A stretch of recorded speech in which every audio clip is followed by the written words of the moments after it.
So this is Dwayne with the Clock Nook, another video on the old time clock. This is the time clock after I've got the movement cleaned, the pendulum put back together and up and running. So this is your tick-tock.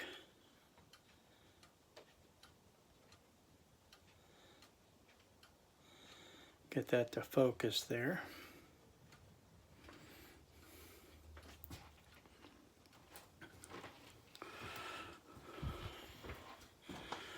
This is the mechanism, time punch mechanism. After we got it cleaned up. We didn't do a lot of cleaning on this. We mainly got it dusted, cleaned up, because the customer is not going to use this part of the clock.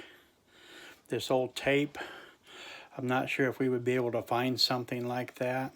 So he said he wasn't worried about having this part running. We just have the timekeeping mechanism running.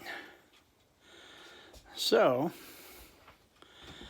that's what we have as far as the clock running now.